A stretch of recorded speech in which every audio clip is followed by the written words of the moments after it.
Isaiah chapter 59 verse 14. Isaiah chapter 59 verse 14. Justice is turned back and righteousness stands far away. For truth has stumbled in the public squares and uprightness can't enter. In Telugu, న్యాయమునకు ఆటంకము కలుగుచున్నది, నీతి దూరమున నిలుచుచున్నది, సత్యము సంత వీధిలో పడి ఉన్నది, ధర్మము లోపల ప్రవేశింపనేరదు. దేవుడి వాక్యం మనకు ఎందుకు చెప్పిస్తున్నారంటే, ఈ రకమైనటువంటి పరిస్థితి పూర్వకాలం కొంతమంది మనుషుల్లో ఉన్నది. ఇప్పుడైతే మరి ఎక్కువగా ప్రతి మనిషిలోనికి ఇలాంటి పరిస్థితులు మరి ఎంటర్ అయ్యాయన్నమాట. అన్యాయమునకు ఆటంకము కలుగుచున్నది. ఎక్కడ చూసినా అన్యాయమే, మనుషుల్లో ఎక్కడ చూసినా అన్యాయపు కార్యాలు, అన్యాయపు ఆలోచనలు, అన్యాయపు పనులు జరుగుతూ ఉన్నవి ఈ అంత్యకాలంలో. అయితే సత్యము, న్యాయము అనే దానికి ఆటంకం కలుగుతున్నది. నూటికి కోటికి ఎవరైనా సరే న్యాయం చేద్దామన్నా, బాధపడేవారికి, పూర్ అండ్ నీడీకి హెల్ప్ చేద్దామన్నా కానీ వాళ్ళను కూడా చేయనివ్వట్లేదు. న్యాయమునకు ఆటంకము కలుగుతున్నది, మనుషుల వల్లే కలుగుతున్నది.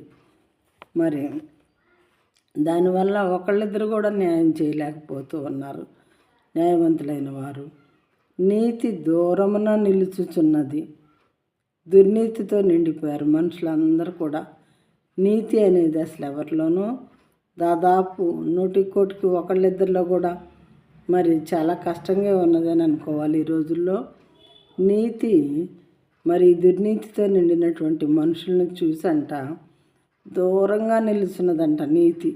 నన్ను ఎవరు పట్టించుకుంటారు, నన్ను పట్టించుకునే వాళ్ళే లేరు అని. తర్వాత సత్యము సంత వీధులలో పడి ఉన్నది. సత్యం అనేది అయితే సంత వీధిలో పడేసిన ఒక వస్తువులాగా అలా పడి ఉన్నది. సత్యము అసత్యంతో నిండిపోయారు మనుషులందరూ కూడా. ఎక్కడ చూసినా కానీ పొల్యూటెడ్ హార్ట్స్. మరి అందుకనే సత్యం అనేది సంత వీధిలో పడి ఉన్నదంట. నేను ఎవరు ఆశిస్తారు, నేను ఎవరిలోనికి వెళ్ళగలను, ఎవరు నన్ను కోరుకుంటున్నారు అని చాలా డిసప్పాయింట్ అయ్యి సత్యం అనేది సంత వీధిలో పడి ఉన్నదంట. ప్రియమైన వాళ్ళారా, ధర్మము లోపల నేరదు. అందరూ అధర్మం కోరుకునే వాళ్ళే, అధర్మకరమైన పనులు చేయవారే. అధర్మము ఎక్కడ చూసినా కానీ ధర్మము పేరుతోనే అధర్మం చేస్తూ ఉన్నారు. అందుకని చెప్పి ధర్మం అంట లోపల ప్రవేశించట్లేదంట మనుషుల లోపలికి. ఇది కూడా డిసప్పాయింట్ అయ్యి ఎక్కడ ఒక మూలన పడి ఉన్నదన్నమాట. ధర్మం కూడా లోపల నేరదు. అధర్మంతో నిండి ఉంటే లోపలికి ధర్మం ఎలా వస్తుంది? రాదు కదా. దీనికి ప్లేస్ ఎక్కడ ఉంటుంది?